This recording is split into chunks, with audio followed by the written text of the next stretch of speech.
নৱেম্বৰ মাহত আকৌ পুলিচৰ চাকৰি ওলাব, গ্ৰেড 3 চাকৰি ওলাব। প্ৰত্যেক বছৰে নিয়মীয়া নিযুক্তি হ'ব। মাত্ৰ ল'ৰা ছোৱালীয়ে পঢ়িলে হ'ল, কাকো টকা পইচা দিব নালাগে। পঢ়াৰ পৰিৱেশ এটা আমি মাত্ৰ নিৰ্মাণ কৰিব লাগে। যিবিলাকে চাকৰি নাপায় ইহঁতৰ কি হ'ব? মই তাৰো চিন্তা কৰিছোঁ। যিবিলাক ল'ৰা ছোৱালীয়ে চাকৰি নাপাব তেওঁলোকক ব্যৱসায় বাণিজ্য কৰিবৰ বাবে মই চৰকাৰৰ পৰা 2 লাখকৈ টকা দিয়াৰ ব্যৱস্থা কৰিম। বেংকৰ পৰা নহয়, চৰকাৰৰ পৰা প্ৰত্যেক সমষ্টিত প্ৰত্যেক বছৰে 1000কৈ ল'ৰা ছোৱালীক আমি 2 লাখকৈ টকা দিয়াৰ ব্যৱস্থা কৰিম। শ্ৰদ্ধাৰ আই মাতৃসকল, চাকৰি নাই, বেংকে লোনো নিদিয়ে। মাহৰ শেষৰ ফালে পুলিচৰ নিযুক্তিৰ বাবে আৰু কেইবা হাজাৰো পদ আমি মুকলি কৰি দিম। আজি যিসকলে পুলিচত চাকৰি মই অনুৰোধ কৰিম, নৱেম্বৰত আপোনালোকে আকৌ আবেদন কৰিব, যাতে আপোনালোকৰ আশাবিলাক আমি বাস্তৱত ৰূপায়ণ কৰিব পাৰোঁ। প্ৰাথমিক শিক্ষাৰো 5000 পদৰ নিযুক্তিৰ প্ৰক্ৰিয়া সম্পূৰ্ণ হৈ যোৱাৰ লগে লগে বাকী থকা 4000 পদৰো নিযুক্তিৰ প্ৰক্ৰিয়া আমি আৰম্ভ কৰিম। অৰ্থাৎ অসমৰ যুৱক যুৱতীৰ সপোনবিলাক পূৰণ কৰিবলৈ আমি আমাৰ প্ৰচেষ্টা অব্যাহত ৰাখিম। ইয়াৰ মাজতে আজি ৰাতিপুৱা আমি এটা সুন্দৰ নতুন আঁচনি আৰম্ভ কৰিছোঁ। ইয়াৰ পৰা আমি থমকি ৰ'ব নালাগিব। অহা 5 বছৰত আমি আৰু কিমান ল'ৰা ছোৱালীক চৰকাৰী চাকৰি দিব পাৰিম তাৰ পৰিকল্পনা মই ইতিমধ্যে আৰম্ভ কৰিছোঁ। বিভিন্ন বিভাগৰ লগত কথা বতৰা পাতিছোঁ যে অহা 5 বছৰত আমি 2 লাখতকৈও অধিক ল'ৰা ছোৱালীক চৰকাৰী চাকৰি দিব পাৰিম নে নোৱাৰিম। অৰ্থাৎ মোৰ লক্ষ্য যে অসমৰ নিবনুৱা যুৱক যুৱতীয়ে কেতিয়াও আশাহত হ'ব নালাগে। তেখেতসকলৰ আশাবোৰ পূৰ্ণ কৰাৰ বাবে আমি আমাৰ আকাংক্ষিত লক্ষ্য যি আমি সন্মুখত ৰাখিছিলোঁ সেই পথেৰে আমি কাম কৰি গৈ থাকিম। নৱেম্বৰ মাহৰ শেষৰ ফালে পুলিচৰ নিযুক্তিৰ বাবে আৰু কেইবা হাজাৰো পদ আমি মুকলি কৰি দিম।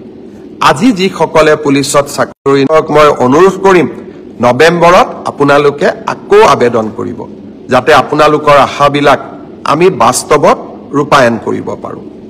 প্ৰাথমিক শিক্ষাৰো 5000 পদৰ নিযুক্তিৰ প্ৰক্ৰিয়া সম্পূৰ্ণ হৈ যোৱাৰ লগে লগে বাকী থকা 4000 পদৰো নিযুক্তিৰ প্ৰক্ৰিয়া আমি আৰম্ভ কৰিম। অৰ্থাৎ অসমৰ যুৱক যুৱতীৰ সপোনবিলাক পূৰণ কৰিবলৈ আমি আমাৰ প্ৰচেষ্টা অব্যাহত ৰাখিম। 35000 ল'ৰা ছোৱালীয়ে এটকা নিদিয়াকৈ চৰকাৰী চাকৰি পালে। যোৱা কালিৰ পৰা এই চাকৰি পোৱা ল'ৰা ছোৱালীৰ পিতৃ মাতৃৰ আবেগে কৰবাত নহয় কৰবাত মোৰ মনটোক অত্যন্ত প্ৰশান্তিৰে পৰিপূৰ্ণ কৰি তুলিছে। মই মনে মনে ভাবিছিলোঁ, পেট্ৰল ডিপুত পেট্ৰল দিয়া ল'ৰাজনে চাকৰি পাইছে, কোনোবা শ্ৰমিকৰ সন্তানে চৰকাৰী চাকৰি পাইছে, কোনোবা কৃষকৰ সন্তানে চৰকাৰী চাকৰি পাইছে। ইয়াতকৈ অসমৰ বাবে আনন্দৰ কথা একোৱে হ'ব নোৱাৰে। ৰাকেশ পালৰ দিনৰ অসমখনক আজি আমি এখন নতুন অসমলৈ পৰিৱৰ্তন কৰিব পাৰিলোঁ। এইখনে আমাৰ আকাংক্ষিত অসম। আমি নতুন অসম নিৰ্মাণ কৰিম। কাৰোবাৰ সৰু সৰু কথাত ৰাজনীতি কৰি নহয়, আমি ইতিবাচক কামৰ জৰিয়তে, পজিটিভ কামৰ জৰিয়তে আমি এখন অসমত, আমাৰ অসমত আমি এক নতুন পৰিৱেশ সৃষ্টি কৰিব পাৰোঁ। চৰকাৰী চাকৰিত আমি অনা স্বচ্ছতা, মই ভাবোঁ অসমৰ সমাজ জীৱনলৈ ই এক বহু আকাংক্ষিত পৰিৱৰ্তন আনিব। সেয়েহে আজি মই সঁচাকৈ অত্যন্ত আনন্দিত। মই আপোনালোকৰ পৰাও সহযোগিতা বিচাৰিম, এনেকৈ যাতে আমি অসমৰ বাবে নতুন নতুন কাম আৰু আমাৰ যুৱক যুৱতীসকলৰ বাবে এখন আশাৰে পৰিপূৰ্ণ অসম আমি নিৰ্মাণ কৰিব পাৰোঁ। নিবনুৱা যুৱক যুৱতীক কৰ্মসংস্থাপন দিয়া মুখ্যমন্ত্ৰীৰ আত্মনিৰ্ভৰ অসম আঁচনি। এই আঁচনিৰ জৰিয়তে আমি 2 লাখ যুৱকক 2 লাখ টকাৰ ঋণ আৰু অনুদান প্ৰদান কৰোঁ, যাৰ জৰিয়তে তেখেতসকলে জীৱন বাটত আগুৱাই যাবলৈ প্ৰেৰণা পায়। মই অত্যন্ত আনন্দিত যে এই বছৰৰ ৭৫,০০০ যুৱক যুৱতীৰ নিৰ্বাচনৰ প্ৰক্ৰিয়াটো সম্পূৰ্ণ হৈছে। অহা ডিচেম্বৰ মাহত আমি আপোনালোকক মাতি আনি 2 লাখ টকাৰ প্ৰথম কিস্তি 1 লাখ টকা প্ৰদান কৰিম। ইয়াৰ সমান্তৰালভাৱে যোৱাবাৰ আমি যি ২৫,০০০ যুৱক যুৱতীক 1 লাখ টকা দিছিলোঁ যোৱা বছৰত, তেওঁলোকে যদি এই 1 লাখ টকাটো ভালকৈ ব্যৱহাৰ কৰিছে, তেওঁলোকক দ্বিতীয় কিস্তিৰ 1 লাখ টকা দিবলৈও মই আপোনালোকক গুৱাহাটীলৈ আমন্ত্ৰণ জনাম। অৰ্থাৎ ৭৫,০০০ আৰু ২৫,০০০ 1 লাখ ল'ৰা ছোৱালীয়ে আত্মসংস্থাপনৰ সুযোগ পাব। লগে লগে আৰু 1 লাখ যুৱক যুৱতীক এই আঁচনিত আনিবৰ কাৰণে আমি নতুনকৈ বিজ্ঞাপনো দিয়া আৰম্ভ কৰিম। এইকেইটা দিন মোক বহুত যুৱক যুৱতীয়ে কৈ আছে যে মামা, আপুনি কৈছিলে যে ২০২৫ চনত BA BSc পাছ কৰা ছাত্ৰ ছাত্ৰীসকলক আমি প্ৰত্যেক মাহত ২৫০০ টকাকৈ দিয়াৰ আঁচনি এখন ৰূপায়ণ কৰিম, মুখ্যমন্ত্ৰীৰ জীৱন প্ৰেৰণা আঁচনি। এই আঁচনিখন কি হ'ল? অহা 1 নৱেম্বৰত ইয়াৰ আবেদনৰ পৰ্টেলটো আমি মুকলি কৰি দিম। আপোনালোকে আবেদন কৰিব পাৰিব। অৰ্থাৎ যিমান আমি প্ৰতিশ্ৰুতি দিওঁ, প্ৰত্যেকটো প্ৰতিশ্ৰুতিক আমি ৰূপায়ণৰ বাবে প্ৰচেষ্টা কৰোঁ।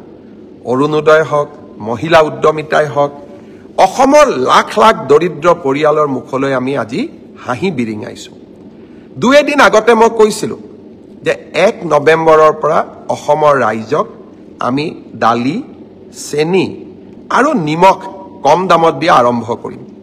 লগতে মই আই মাতৃসকলক কৈছিলোঁ যে আমি আপোনালোকক গেছৰ চিলিণ্ডাৰ কিনিলেও ২৫০ টকা ৰাজ সাহায্য দিম।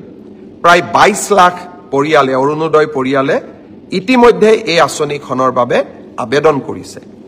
লগতে মই কৈছিলোঁ যে অহা বছৰ যদি আমি নিৰ্বাচনত জিকো, চাউল বিনামূলীয়াকৈ পায়, দালি, নিমখ, চেনি অৰ্ধমূল্যত বা কম দামত পাব, আৰু আমি আপোনালোকক মিঠাতেলো দিম। তাকে লৈ কংগ্ৰেছ দলে ছ'চিয়েল মিডিয়াত মোক বহুত ট্ৰলো কৰিলে। মই চিন্তা কৰিলোঁ যে মিঠাতেলটো দৰিদ্ৰ মানুহক লাগে, দৰিদ্ৰ মানুহে ৰেচন কাৰ্ডত মিঠাতেল পোৱাটো অপৰাধ নেকি? মুখ্যমন্ত্ৰীৰ আত্মনিৰ্ভৰ অসম আঁচনি, এই আঁচনিৰ জৰিয়তে আমি 2 লাখ যুৱকক 2 লাখ টকাৰ ঋণ আৰু অনুদান প্ৰদান কৰোঁ, যাৰ জৰিয়তে তেখেতসকলে জীৱন বাটত আগুৱাই যাবলৈ প্ৰেৰণা পায়। মই অত্যন্ত আনন্দিত যে এই বছৰৰ ৭৫,০০০ যুৱক যুৱতীৰ নিৰ্বাচনৰ প্ৰক্ৰিয়াটো সম্পূৰ্ণ হৈছে। অহা ডিচেম্বৰ মাহত আমি আপোনালোকক মাতি আনি 2 লাখ টকাৰ প্ৰথম কিস্তি 1 লাখ টকা প্ৰদান কৰিম। ইয়াৰ সমান্তৰালভাৱে যোৱাবাৰ আমি যি ২৫,০০০ যুৱক যুৱতীক 1 লাখ টকা দিছিলোঁ যোৱা বছৰত, তেওঁলোকে যদি এই 1 লাখ টকাটো ভালকৈ ব্যৱহাৰ কৰিছে, তেওঁলোকক দ্বিতীয় কিস্তিৰ 1 লাখ টকা দিবলৈও মই আপোনালোকক গুৱাহাটীলৈ আমন্ত্ৰণ জনাম। অৰ্থাৎ ৭৫,০০০ আৰু ২৫,০০০ 1 লাখ ল'ৰা ছোৱালীয়ে আত্মসংস্থাপনৰ সুযোগ পাব। লগে লগে আৰু 1 লাখ যুৱক যুৱতীক এই আঁচনিত আনিবৰ কাৰণে আমি নতুনকৈ বিজ্ঞাপনো দিয়া আৰম্ভ কৰিম। এইকেইটা দিন মোক বহুত যুৱক যুৱতীয়ে কৈ আছে যে মামা, আপুনি কৈছিলে যে ২০২৫ চনত BA BSc পাছ কৰা ছাত্ৰ ছাত্ৰীসকলক আমি প্ৰত্যেক মাহত ২৫০০ টকাকৈ দিয়াৰ আঁচনি এখন ৰূপায়ণ কৰিম, মুখ্যমন্ত্ৰীৰ জীৱন প্ৰেৰণা আঁচনি। এই আঁচনিখন কি হ'ল? অহা 1 নৱেম্বৰত ইয়াৰ আবেদনৰ পৰ্টেলটো আমি মুকলি কৰি দিম। আপোনালোকে আবেদন কৰিব পাৰিব। অৰ্থাৎ যিমান আমি প্ৰতিশ্ৰুতি দিওঁ, প্ৰত্যেকটো প্ৰতিশ্ৰুতিক আমি ৰূপায়ণৰ বাবে প্ৰচেষ্টা কৰোঁ। অৰুণোদয় হওক, মহিলা উদ্যমিতাই হওক, অসমৰ লাখ লাখ দৰিদ্ৰ পৰিয়ালৰ মুখলৈ আমি আজি হাঁহি বিৰিঙাইছোঁ। 2 এদিন আগতে মই কৈছিলোঁ যে 1 নৱেম্বৰৰ পৰা অসমৰ ৰাইজক আমি দালি, চেনি আৰু নিমখ কম দামত দিয়া আৰম্ভ কৰিম। লগতে মই আই মাতৃসকলক কৈছিলোঁ যে আমি আপোনালোকক গেছৰ চিলিণ্ডাৰ কিনিলেও ২৫০ টকা ৰাজ সাহায্য দিম। প্ৰায় ২২ লাখ পৰিয়ালে অৰুণোদয় পৰিয়ালে